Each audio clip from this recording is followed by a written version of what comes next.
నమస్తే అండి, welcome to our channel మరో దేశం. నేను శ్రీకాంత్. కాక్రోచ్ జనతా పార్టీ పేరు వినడానికి ఒక రకంగా ఉంది. నేను చీడ పురుగును అని ఎవరైనా చెప్పుకుంటారా?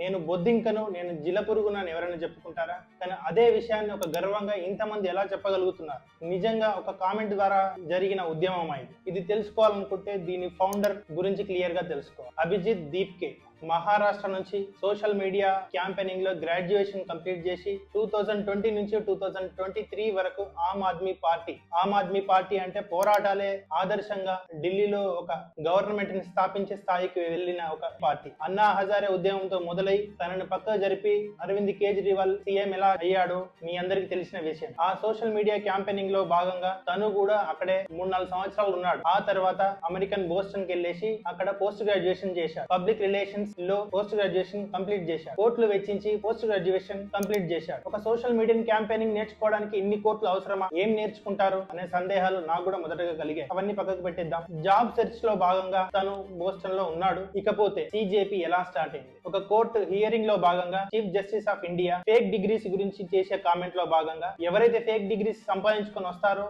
వాళ్ళు న్యాయ వ్యవస్థలో ఉంటున్నారు, మీడియా వ్యవస్థలో ఉంటున్నారు, సోషల్ మీడియాలోకి వెళ్తున్నారు, ఆర్టీఓ యాక్టివిస్ట్ గా మారుతున్నారు. వీళ్ళ వల్ల దేశం నాశనం అయిపోతుంది. ఇలాంటి వాళ్ళే చీడ పురుగులు, యంగ్స్టర్స్ ఆర్ బికమింగ్ కాక్రోచెస్ అనే అర్థంతో ఒక డైలాగ్ పాస్ చేశారు.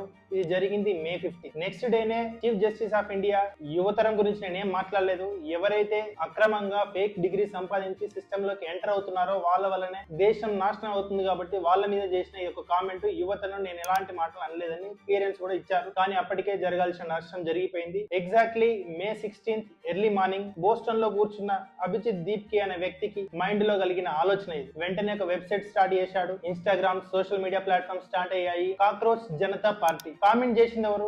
Chief justice of India. Party పేరేంటిది? Cockroach Janata party. Cockroach Congress ఎందుకు కావద్దు? కాక్రోచ్ తృణమూల్ కాంగ్రెస్ ఎందుకు కావద్దు? కాక్రోచ్ ఆమ్ ఆద్మీ పార్టీ ఎందుకు కావద్దు? కాక్రోచ్ జనతా పార్టీ మాత్రమే ఎందుకైంది? సో బేసికల్ గా Abhijit Dipke already social media campaigning లో ఉన్నాడు. His ideologies completely against BJP. నిజమా అబద్ధమా వీటితో మనకేం అవసరం లేదు. ఒక పార్టీని ఆశ్రయిస్తున్నా ఇంకో పార్టీకి ఆపోజిట్ చేస్తుంది. So cockroach Janata party social media start అయింది. వెంటనే ఫాలోవర్స్ పెరుగుతున్నారు. వేల మంది చూస్తూ ఉండగానే 72 అవర్స్ లోనే లక్షల్లో ఫాలోవర్స్ స్టార్ట్ అయ్యారు. ఈ లోపల ఒక మేనిఫెస్టో వచ్చింది. వెంటనే దాన్ని సోషల్ మీడియా ప్లాట్ఫామ్ లో షేర్ చేసిన వాళ్ళలో ముఖ్యంగా 2 ఎంపీలు, మహువా మొయిత్రా ఫ్రమ్ వెస్ట్ బెంగాల్, కీర్తి ఆజాద్ ఫ్రమ్ వెస్ట్ బెంగాల్. వీళ్ళిద్దరూ తృణమూల్ కాంగ్రెస్ చెందిన వాళ్ళు. బెంగాల్ ఎన్నికల్లో అతి ఘోరంగా పరాజయం పొందిన పార్టీకి చెందిన వాళ్ళు. రోహింగ్యాలకు ఆశ్రయం ఇస్తూ మన బెంగాలీలను అన్యాయం చేసిన party cockroach Janata party. Abhijit Dipke ఒక బోస్టన్ బాబు స్థాపించిన ఒక పార్టీ. దాని మేనిఫెస్టో తెలిస్తేనే మనకు దాని ఐడియాలజీ తెలుస్తుంది.